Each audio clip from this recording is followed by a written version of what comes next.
Bonjour à tous. Donc, je me présente avant que ça parte. Je m'appelle Julien Carvelli, je travaille en réa au CHM. Je remercie le comité d'organisation de m'avoir invité pour parler du choléra.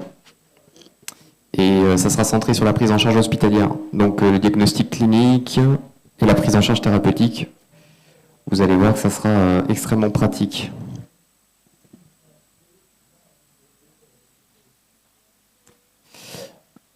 Voilà, donc mes liens d'intérêt, je n'en ai pas avec cette présentation, et vous avez les liens si vous voulez vérifier. Alors, je fais un rappel bref, mais ça vous a été précisé. Donc, le choléra, c'est une toxi-infection digestive à une bactérie qui s'appelle Vibrio cholerae, que vous voyez ici en microscopie électronique, qui est une flagelle et un corps. Le corps, comme tous les BGN, équipé d'un IPS avec un antigène O, et les sérogroupes O1 et O139 sont les sérogroupes qui sont pathogènes pour l'homme, avec le sérogroupe O1 qui était responsable de l'épidémie à Mayotte. Les gens se transmettent la maladie, transmission interhumaine, soit directement, soit indirectement par l'eau ou les aliments contaminés, avec une durée d'incubation qui est relativement courte, puisqu'elle est de 1 à 2 jours, 1 à 4 jours selon les études. Ce qui est important, je ne vais pas vous bassiner avec ça, mais sur le plan physiopathologique, c'est de comprendre que le Vibrio cholerae entraîne la maladie, non pas en détruisant l'entérocyte au niveau de l'intestin, c'est-à-dire il n'y a pas d'inflammation ou très peu d'inflammation, pas de nécrose, mais la toxine va bloquer en fait les canaux et les récepteurs, ce qui va entraîner une fuite hydrique et d'électrolytes, notamment de sodium, de chlore, de potassium, de bicarbonate, qui peut être massive au niveau de la lumière. Donc il n'y a pas d'invasion bactérienne. La diarrhée est, comme vous la voyez ici, odorie. Elle est plutôt claire, il n'y a pas de diarrhée gléro-sanglante, il y a très peu ou pas de fièvre. Par contre, cette maladie peut être fulminante, c'est-à-dire qu'en fait la diarrhée peut être profuse très rapidement et tuer les malades en quelques heures par un choc hypovolémique et un désamorçage. À Mayotte, vous l'avez peut-être déjà entendu, donc premier cas le 18 mars dernier cas le 12 juillet, avec 2 phases épidémiques pour caricaturer. La première qui s'est déroulée donc, au courant du mois d'avril-mai dans le nord de l'île, principalement autour de la commune de Koungou, avec des cas qui ont été gérés en dispensaire. D'ailleurs, je remercie nos amis des dispensaires, tous les soignants, et au CHM.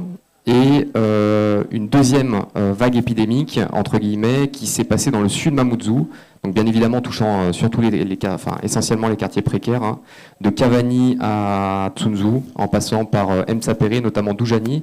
Et vous voyez un pic épidémique assez important, donc notamment à la mi-juin, pardon, qui a été géré donc à l'hôpital avec un pic de malades entre 20 et 24 dans l'unité choléra. Donc au total, 214 cas confirmés par PCR à Mayotte, avec 25 cas qui ont été gérés par la réanimation. Alors, ce n'est pas tous les cas sévères, hein, parce qu'au fil de l'eau, les équipes ont été entraînées à la prise en charge des malades, et même les malades les plus sévères étaient gérés hors réanimation. Mais en tout cas, 12% des patients à peu près ont été gérés par la réa, avec 16 malades qui ont été gérés pour un choc hypovolémique, soit 8 à 10% des patients, c'est ce qu'il faut retenir à peu près. Et ce qui est très important, c'est qu'on n'a eu aucun décès à l'hôpital. Donc en gros, le message, c'est que quand les malades arrivent à l'hôpital, en tout cas en France, à Mayotte, dans les pays développés, ils ne meurent pas quand ils sont bien pris en charge. Tout le challenge, et notamment le challenge préhospitalier, est de les amener dans un centre de soins, donc que les patients soient informés et d'organiser le transport. Voilà, qu'ils soient diagnostiqués, transportés, puisqu'il y a eu 5 cas confirmés de choléra décédés à Mayotte qui sont décédés avant l'arrivée à l'hôpital. On en reparlera tout à l'heure si vous voulez. Voilà, petite animation, petite voiture. Donc l'unité choléra au CHM, c'était quoi? C'était une petite porte à côté des urgences que vous voyez à gauche, avec une tente de triage. Donc le patient arrivait, était vu par une infirmière, un médecin s'il présentait des critères de sévérité, on verra lesquels tout à l'heure, et dépisté avec un écouvillon rectal ou un prélèvement de sel et des PCR, une PCR, un panel multiplex en fait qui a été réalisé. Si le patient était positif, il était toujours hospitalisé. Toujours parce que la diarrhée peut se démasquer dans un second temps et le patient peut s'aggraver secondairement. Donc au moins une nuit dans cette unité qui était équipée donc, de 12 chambres, 14 lits. Et lorsqu'on est monté en charge avec 20-24 malades, on a doublé voire triplé les chambres pour garder en fait la ressource humaine dans le même secteur. Ce qui nous paraissait très important et qui finalement a permis une bonne gestion. Qu'est-ce que c'est qu'un choléra sévère? Un choléra sévère, c'est toujours la même chose. c'est toujours pareil, ça ressemble à ce petit enfant là, de 4 ans dont le cas clinique a été décrit donc, dans le New England Journal of Medicine en 2011. C'est un cas haïtien avec des patients qui arrivent, donc, comme vous le voyez, les yeux creusés, qui arrivent comateux, somnolents à la léthargie, c'est comme ça que c'est décrit dans la littérature, souvent avec un pli cutané. Moi, je vous décris un malade qui est arrivé chez nous, un homme de 32 ans, qui est en pleine forme, qui a été retrouvé sur la voie publique. Il essayait de venir à l'hôpital le 19 juin dernier. Il était somnolent, les yeux creusés, avec des constantes vitales qui sont faussement rassurantes au départ. Elles ne sont pas altérées forcément au début, et pourtant le patient est grave. Et dans la nuit, il s'est plaint, donc là on était dans la matinée, donc de vomissements et de diarrhée profuse. Donc ça va extrêmement vite, avec une selle eau-de-riz par heure quand on l'aura surveillé à l'unité choléra. Ce que je veux vous montrer surtout, c'est que l'expansion volémique, c'est-à-dire l'administration de liquide à ce patient par voie intraveineuse, sera au total de 20 litres sur les premières 24 heures, ce qui représente 270 ml kg, ce qui représente 27% de son poids corporel. Donc la prise en charge, elle est massive. Là, on peut avoir l'impression qu'on a un petit peu abusé, pas du tout. Pas du tout, et on fait l'erreur en général quand on voit ces patients au début de ne pas assez les remplir et de ne pas assez les hydrater. Donc là, c'est super, on voit ma tête, on voit pas le, mais je vais vous le donner parce que je m'en souviens. Donc les patients de la cohorte de Réa, ils étaient âgés en médiane de 17 ans, c'est-à-dire qu'il y avait autant de mineurs que de majeurs, avec un sexe ratio qui était parfaitement balancé, autant d'hommes que de femmes. Vous voyez, c'est des min max entre parenthèses. Donc les petits sont touchés, les nourrissons et de quelques mois peuvent être touchés. La plupart du temps, donc les patients, notamment les patients les plus sévères, vomissaient. Une médiane de selle, de une selle toutes les 2 heures à peu près, ce qui est très important. Peu de fièvre, mais en tout cas plus de fièvre. On a l'impression chez les patients sévères, il faudra qu'on traite toutes les datas pour que je puisse vous donner le résultat définitif. Et toujours la même présentation, des yeux creusés, une somnolence, avec une hypotension dans la moitié des cas, et parfois des crises convulsives. Alors, les crises convulsives, elles sont liées non pas à des troubles métaboliques, notamment des hyponatrémies, mais plutôt à la rapidité de l'installation de la déshydratation, et c'est un signe de gravité en soi. Voici les critères de sévérité qu'on avait définis avec notamment l'AREA et le groupe de l'unité choléra au CHM. Alors les critères cliniques sont classiques, on s'est basé notamment sur les critères MSF et de l'OMS qui sont super bien faits. Et nous, la petite particularité en plus, c'est qu'on avait la biologie à notre disposition, et notamment on a utilisé pas mal de biologie délocalisée, les gaz du sang veineux, et la constante, c'est l'acidose métabolique. Une acidose métabolique qui est profonde chez les patients les plus sévères, donc toujours dans notre cohorte, avec un pH qui était constamment inférieur à 7,20. C'est une acidose métabolique par perte de bicarbonate principalement au niveau digestif, comme je vous l'ai dit tout à l'heure. L'hyperlactatémie participe aussi un peu, et l'insuffisance rénale. Donc tous les patients, même s'il y en a un pour qui ce n'était pas le cas, mais il devait y en avoir une à minima, tous les patients sévères ont une insuffisance rénale aiguë. Alors au début, elle est fonctionnelle, et elle va rapidement se rétablir si les patients sont pris en charge correctement, mais elle va rapidement devenir organique et confinée à la nécrose tubulaire si on a un retard à l'allumage. Il y a de l'hémoconcentration, il y a un petit syndrome inflammatoire biologique, notamment sur les leucos, mais rien de fantastique. Et ensuite, surtout sur la PCR multiplex qui a été réalisée au niveau des selles, sauf pour un patient, tous étaient co-infectés avec des PCR qui étaient positives, notamment pour Shigella, pas mal d'Escherichia coli, quelques campylobactères, sans que pour le moment on en connaisse vraiment l'impact en termes de pronostic. On a l'impression que tous les patients, qui soient sévères ou pas, avaient ce genre de prélèvement, mais il va falloir qu'on traite nos données sur la globalité de nos patients. Voilà, ce qui est hyper satisfaisant avec le choléra, c'est que quand c'est bien pris en charge, ça va vite très bien. Ça va vite aussi très mal quand on ne le prend pas en charge. Donc on passe de l'état de gauche, comme je vous le dis, donc cette dame qui a les yeux creusés, vous voyez, somnolente, léthargique, à une dame qui va rapidement donc, pouvoir remanger, reboire et prendre son SRO. Donc mortalité zéro en hospitalisation à Mayotte, avec une durée médiane de séjour en réa de 2 jours et une durée médiane d'hospitalisation de 6 jours, une semaine à peu près. Le protocole, c'était quoi? C'était un diagnostic de coup d'œil, donc la sévérité. Est-ce que le patient présentait des yeux creusés, une somnolence, pose de voie veineuse périphérique, gaz du sang veineux, acidose métabolique, oui, non. Si des critères de sévérité étaient identifiés, l'AREA a été appelé et un protocole, celui que vous voyez un petit peu là sur la gauche, était débuté. Donc c'est 100 ml kg qu'on administre au patient, donc c'est de ringeur lactate, qu'on va administrer au patient en 4 à 6 heures. Donc c'est 20 à 30 ml kg immédiatement en 20 à 30 minutes, puis 70 à 80 ml kg sur les 4 à 6 heures suivantes. Ce qui fait 10% de son poids corporel sur les 4 à 6 premières heures. Donc moi je fais 70 kg, ça fait que vous me passez 2 litres sur les 30 premières minutes, puis 5 litres sur les 4 heures suivantes. Voilà. Et il ne faut pas prendre de retard. Donc comme vous avez compris, le nerf de la guerre, c'est souvent la voie veineuse périphérique, et j'en parle notamment pour les enfants. Ça avait posé pas mal de soucis aux paramédicaux, et si on a des difficultés, il faut avoir la possibilité de poser rapidement un cathéter intraosseux. On réévalue ce protocole. Si le patient présente toujours des critères de sévérité, on recommence. S'il n'en présente plus, on passe à l'étape d'après, qui est le même en cas de déshydratation modérée, c'est 75 ml kg sur 6 heures. On peut tenter la voie orale, mais c'est risqué. On peut tenter aussi la sonde nasogastrique chez l'enfant, le plus souvent par voie IV, et on avance comme ça. Bien évidemment, le SRO, on l'utilise tout le temps.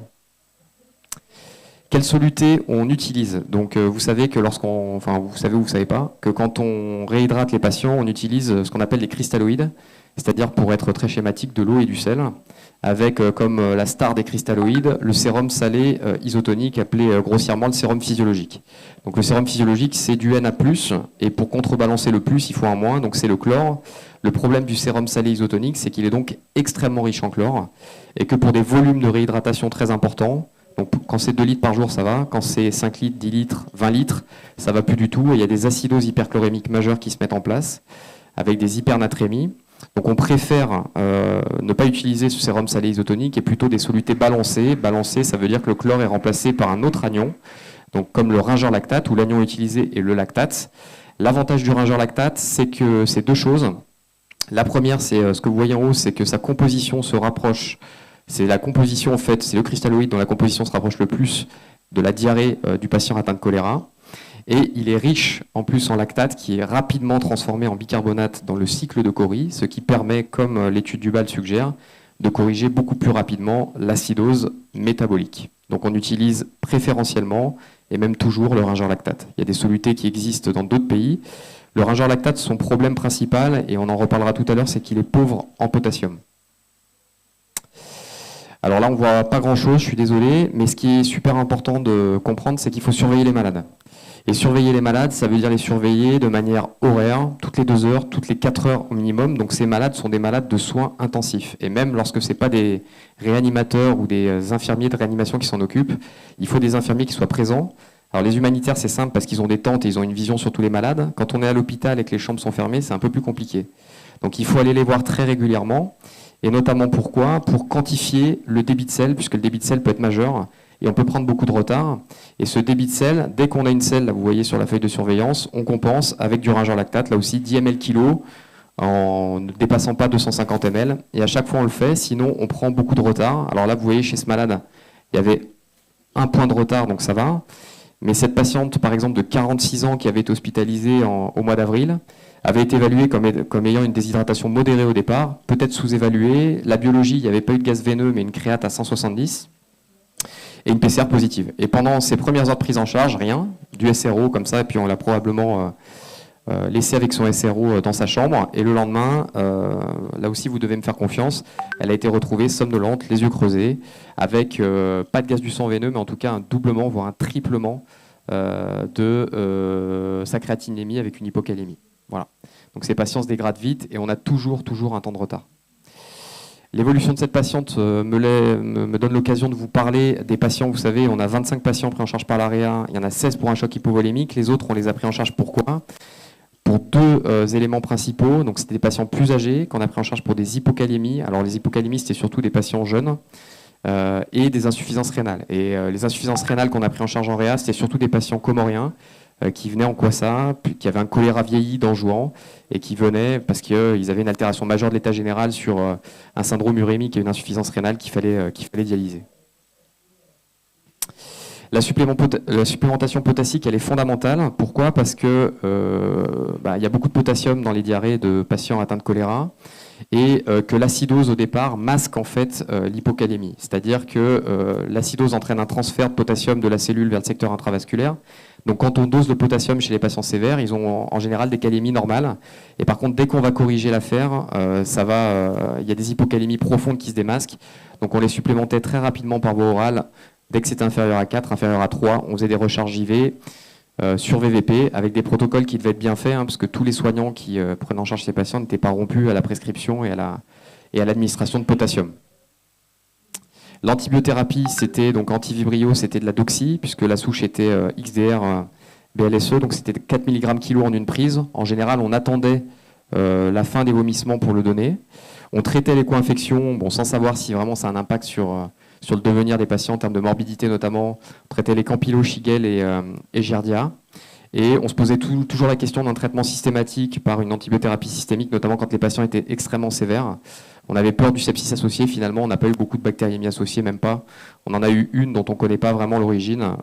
Donc voilà, c'était plutôt pour le ceinture bretelle des patients sévères.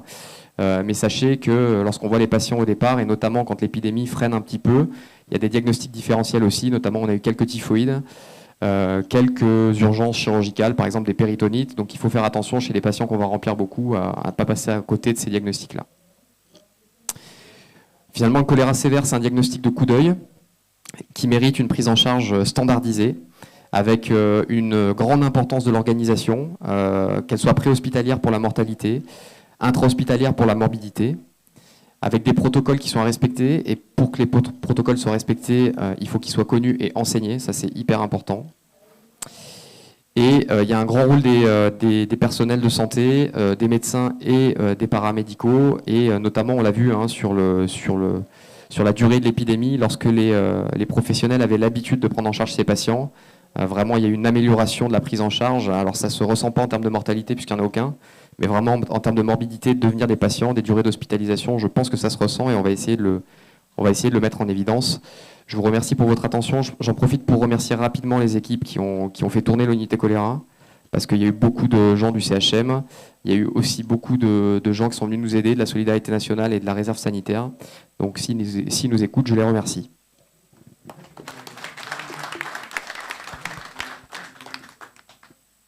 Merci. Est-ce qu'il y a des questions? C'était pour le diagnostic coup d'œil. Ce n'est pas une question, mais je vais vous raconter une histoire. C'est le privilège des vieux. C'est quelqu'un que vous connaissez, que tu connais, que les gens qui travaillent au CHM connaissent. C'est le docteur Sharif, ou Sharifou, qui est le patron des services d'anesthésie. À l'époque, je travaillais avec lui aux Comores, à Moroni.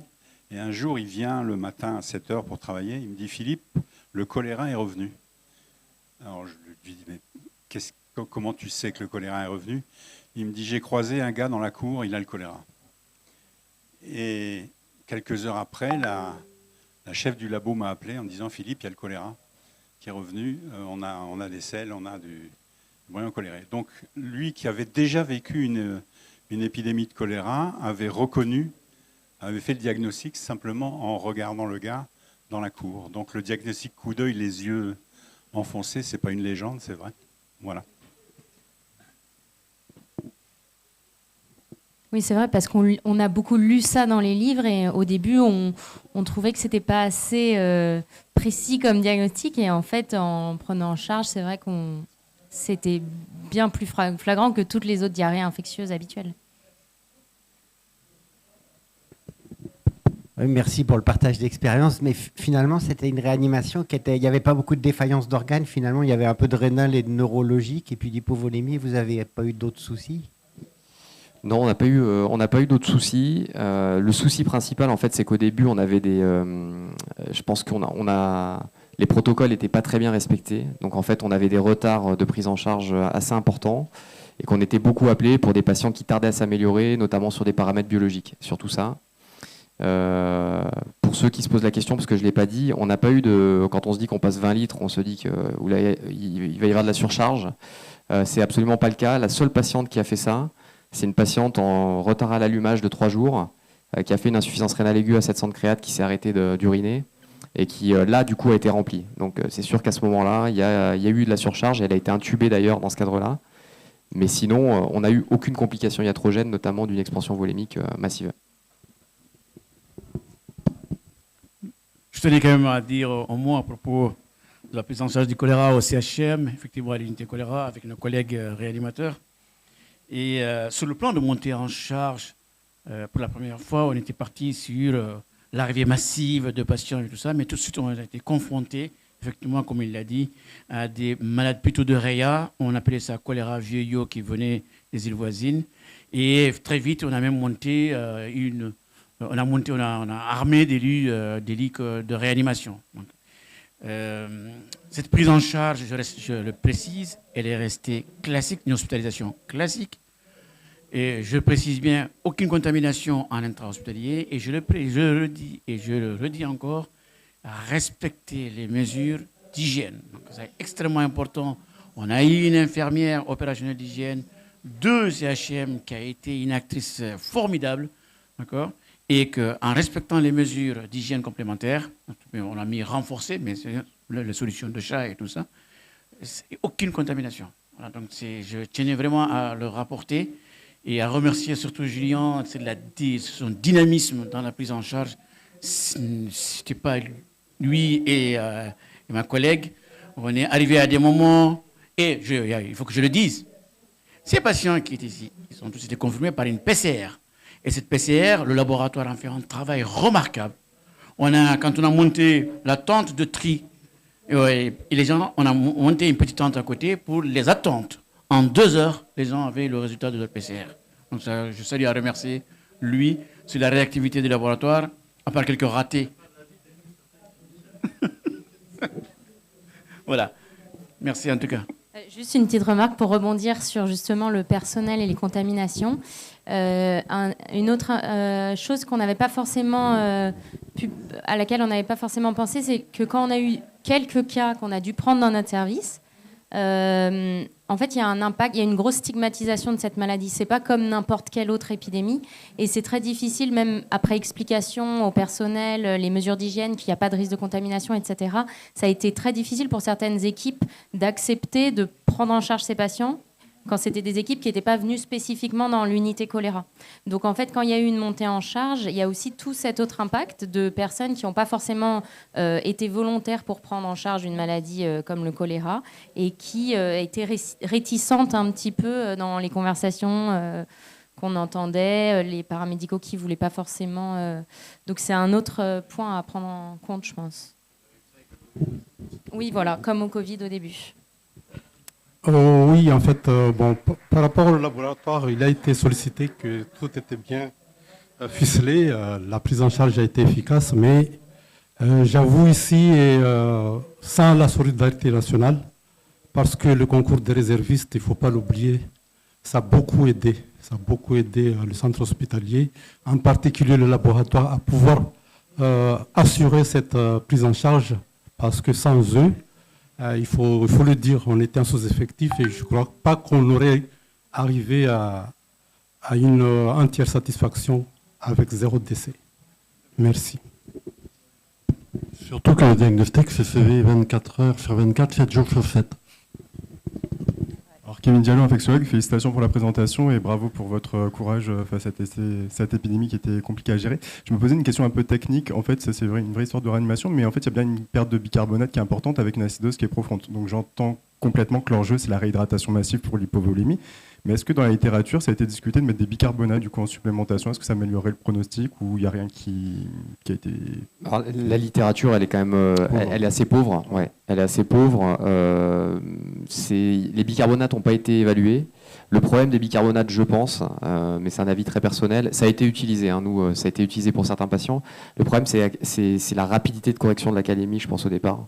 De correction de l'acidose, pardon, et la calémie qui va se creuser.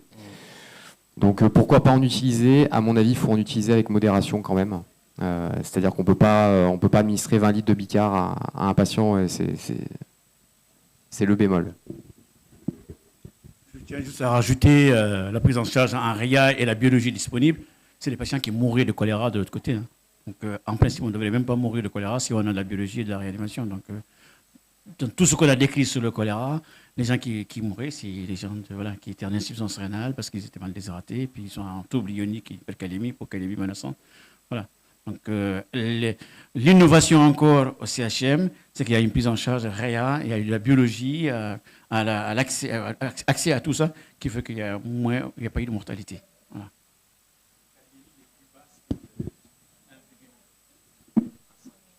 1,5.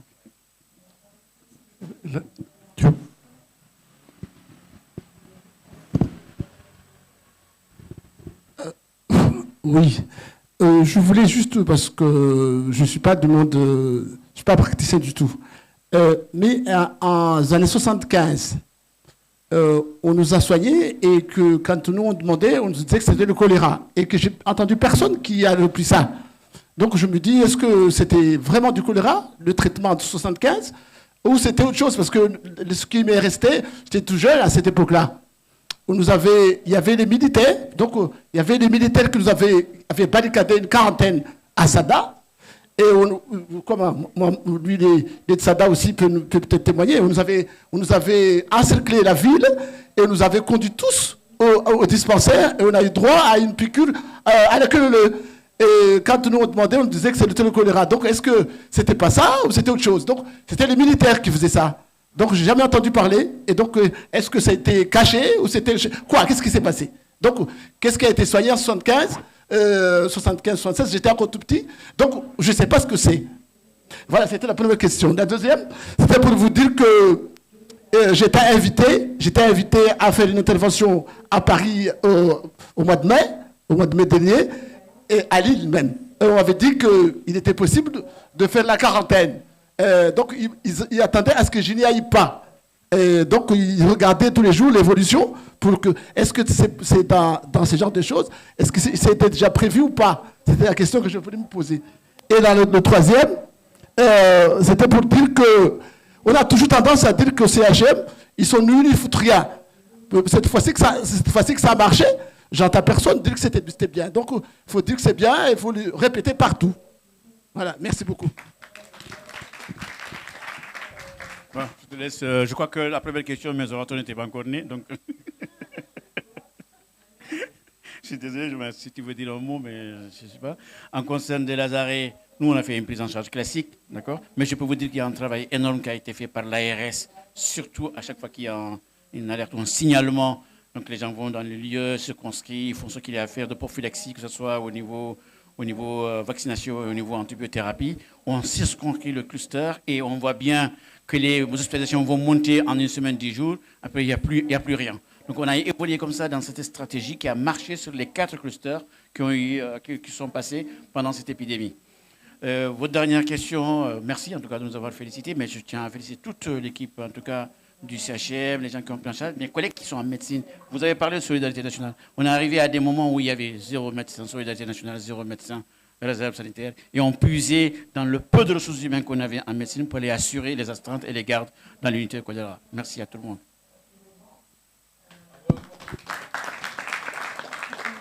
Alors pour votre cas, quand même, il y a certains médecins qui, avant l'épidémie de choléra, qui me disent attention, on a reçu un choléra aux urgences. Et en fait, il faut savoir que le colis entérotoxinogène, parfois, peut donner vraiment des diarrhées hydriques très importantes qui peuvent ressembler au choléra. Ou aussi un multiplex positif à Vibrio cholerae, mais qui n'est pas du bon sérogroupe. On a aussi eu la situation et on dit c'est le choléra, mais quand il n'y a pas de symptômes, bon, ah oui, bien sûr. C'était pas la souche. Ah. Mais alors, je crois que j'ai vu des images du CNR qui montraient... Oui. Mais je crois qu'elle a montré des souches dans les années 75, donc c'était peut-être ça. Personne n'en parle. Eh bien parce que c'est pas publié. Les seuls trucs qui sont publiés à Mayotte, c'est 2010 et 2024. Avant. Oui.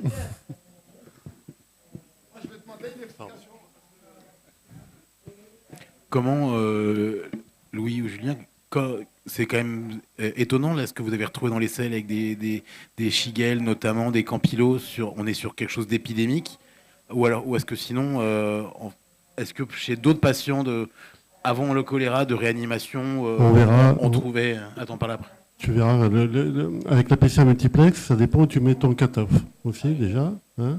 Si tu mets ton cutoff trop haut, en fait, tu vas trouver... Dans les diarrhées, tu peux trouver, dans la gastroentérite, tu peux trouver jusqu'à 5-6 germes. Mais fais attention au cut-off. Oui, la question de Loïc, c'était quelqu'un qui vient pour un choléra, comme on l'appelle, un choléra chaud, hein, qui perd ses litres. Il veut bien choléra, il est positif. On fait une PCR, on trouve toutes ces PCR positives en bactéries. Est-ce que réellement il faut les traiter en antibiothérapie? Ça ne sert à rien, il n'est pas venu pour ça. Vous les traitez de sa diarrhée, il n'a plus de son choléra, il n'a plus sa diarrhée. Donc il n'y a pas lieu à traiter des PCR, on ne traite pas des PCR, on traite des gens qui sont malades. Voilà ce que je voulais rajouter.